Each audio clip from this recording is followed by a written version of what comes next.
17 सितंबर 1950 गुजरात का छोटा सा कस्बा वड़नगर। सुबह की पहली ट्रेन आने वाली थी। रेलवे स्टेशन के पास धुएं और ठंडी हवा के बीच एक साधारण घर में एक बच्चे का जन्म हुआ, जिसका नाम रखा गया नरेंद्र दामोदास मोदी।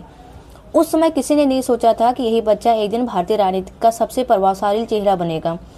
नरेंद्र मोदी एक बेहद साधारण और निम्न मध्य वर्गीय परिवार में पैदा हुए। उनके पिता दामोदर दास मूलचंद मोदी रेलवे स्टेशन के पास छोटी सी चाय की दुकान चलाते थे, जबकि उनकी मां हीराबेन मोदी घरों में छोटे मोटे काम करके परिवार संभालती थी। छह बच्चों के परिवार में नरेंद्र मोदी तीसरे नंबर पर थे। घर छोटा था, साधन सीमित थे, लेकिन संघर्ष बहुत बड़ा था। कई बार थकान इतनी होती कि शरीर जवाब देने लगता, लेकिन उनके भीतर कुछ अलग करने की आग हमेशा जलती रहती। घर की हालत इतनी कठिन थी कि कई बार पूरे परिवार को बहुत सीमित खाने में गुजारा करना पड़ता था। उनकी मां हीराबेन सुबह सुबह दूसरे घरों में बर्तन साफ करने और छोटे मोटे काम करने जाती थी।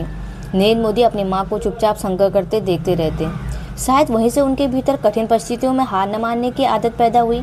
1965 के भारत पाकिस्तान युद्ध स्टेशन से गुजरने वाले सैनिकों को देखकर नरेंद्र मोदी गहराई से प्रभावित हुए। वो जवानों को चाय पिलाते और उन्हें जाते देखते रहते। उसी समय उनके भीतर देश सेवा का भाव मजबूत होने लगा। वड़नगर के स्कूल में नरेंद्र मोदी औसत मार्क छात्र थे, लेकिन उनकी सबसे बड़ी ताकत थी आत्मविश्वास। उन्हें भाषण देना, नाटक करना, लोगों के सामने अपनी बात रखना बेहद पसंद था। स्कूल के कार्यक्रमों में वह बड़े बड़े किरदार निभाते। एक बार स्कूल की दीवार बनाने के लिए धन जुटाने के हेतु उन्होंने दोस्तों के साथ नाटक आयोजित किया। बहुत कम उम्र में उनके नेतृत्व लोगों के साथ लेकर चलने की क्षमता दिखाई देने लगी। 8 साल की उम्र में उनका परिचय राष्ट्रीय स्वयंसेवक संघ यानी RSS से हुआ। शाखा का अनुशासन, देशभक्ति और कठोर जीवनशैली ने उनके व्यक्तित्व को गहराई से प्रभावित किया। यही उनकी मुलाकात लक्ष्मणराव ईमानदार से हुई। जिन्हें नरेंद्र मोदी अपना राजनीतिक गुरु मानते हैं। धीरे धीरे उनके भीतर राष्ट्रीय सेवा की भावना और मजबूत होती चली गई। किशोर अवस्था तक पहुंचते पहुंचते नरेंद्र मोदी के भीतर आध्यात्म और जीवन के उद्देश्य को लेकर गहरी बेचैनी पैदा हो चुकी थी। उन्हें लगता था कि उनका जीवन सिर्फ एक साधारण नौकरी या परिवार तक सीमित नहीं रह सकता। इसी बीच बहुत कम उम्र में उनकी शादी जसोदाबेन से कर दी गई। यह उस समय की पारिवारिक व्यवस्था हिस्सा था। नरेंद्र मोदी का मन पहले से किसी और रास्ते पर निकल चुका था। शादी के कुछ समय बाद उन्होंने घर छोड़ दिया। उन्होंने एक कठिन फैसला लिया, खुद को खोजने का।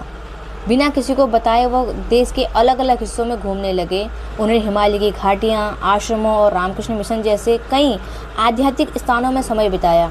कई रातें अकेलेपन में बीती, कई दिन भूखे गुजरे। हिमालय की ठंडी रातों में कई बार उनके पास सोने तक की सही जगह नहीं होती थी, लेकिन संघर्ष और एकांत में उन दिनों उनके भीतर असाधारण मानसिक दृढ़ता पैदा कर दी।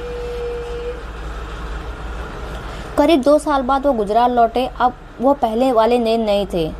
उनके भीतर अनुशासन, तपस्या और राष्ट्र के लिए कुछ बड़ा करने का संकल्प पैदा हो चुका था।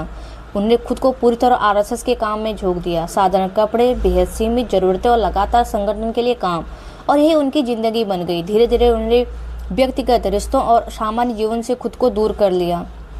1975 में जब देश में आपातकाल लगा, तब नरेंद्र मोदी भूमिगत होकर काम करने लगे। उस दौर में हजारों राजनीतिक कार्यकर्ताओं को जेल में डाला जा रहा था। गिरफ्तारी का डर हर पल साथ चलता था। अगर पकड़े जाते तो लंबी जेल हो सकती थी, लेकिन नरेंद्र मोदी अलग अलग भेष बदलकर संगठन के लिए संदेश पहुंचाते, गुप्त बैठकों का आयोजन कराते और सरकार विरोधी साहित्य बांटते रहते। यह उनके राजनीतिक जीवन का सबसे खतरनाक और निर्णायक समय था। धीरे धीरे संगठन में उनकी पहचान एक ऐसे कार्यकर्ता की बनने लगी जो कम बोलता था, लेकिन हर काम पूरी सटीकता और अनुशासन से करता था। उनकी रणनीति, मेहनत और संगठन क्षमता ने नेताओं का ध्यान अपनी ओर खींचा। 1990 के दशक में लालकृष्ण आडवाणी की राम रथ यात्रा में कई बड़े अभियानों में उनकी भूमिका बेहद महत्वपूर्ण रही। फिर आया साल 2001। गुजरात भूकंप की तबाही और राजनीतिक अस्थिरता के बीच भाजपा ने एक बड़ा फैसला लिया। नरेंद्र मोदी को गुजरात का मुख्यमंत्री बना दिया गया। 7 अक्टूबर 2001 को उन्होंने पहली बार मुख्यमंत्री पद की शपथ ली। यह पल था जब संगठन कार्यकर्ता पहली बार सत्ता के सबसे बड़े मंच पर पहुंचा। लेकिन इसके कुछ ही महीनों बाद 2002 के गुजरात दंगे हुए। पूरा देश हिंसा की आग में गुजरात को जलते हुए देख रहा था। मोदी पर गंभीर आरोप लगे। देश और दुनिया की मीडिया लगातार उन्हें घेर रही थी। उनकी छवि एक विवादित नेता के रूप में उभरने लगी। आलोचनाएं बढ़ने लगी, लेकिन उन्होंने हार नहीं मानी। इन विवादों के बीच नरेंद्र मोदी ने गुजरात में विकास को अपने राजनीति का केंद्र बना दिया। सड़कें, बिजली, उद्योग, निवेश और बुनियादी ढांचा। गुजरात तेजी से बदलने लगा। वाइब्रेंट गुजरात जैसे कार्यक्रम में देश विदेश के उद्योगपतियों का ध्यान खींचा। धीरे धीरे गुजरात मॉडल राष्ट्रीय राजनीति का बड़ा मुद्दा बन गया। 2013 में भारतीय जनता पार्टी ने नरेंद्र मोदी को प्रधानमंत्री पद का उम्मीदवार घोषित कर दिया। देश उस समय भ्रष्टाचार, महंगाई, कामजोर नेतृत्व में परेशान था। मोदी ने आक्रामक प्रचार अभियान शुरू किया। विशाल रैलियां, सोशल मीडिया का इस्तेमाल और सीधे जनता से जुड़ने की रणनीति ने भारतीय चुनावों का तरीका बदल दिया। 16 मई 2014 भारत की राजनीति हमेशा के लिए बदल गई। भाजपा को पूर्ण बहुमत मिला और नरेंद्र मोदी भारत के प्रधानमंत्री बने।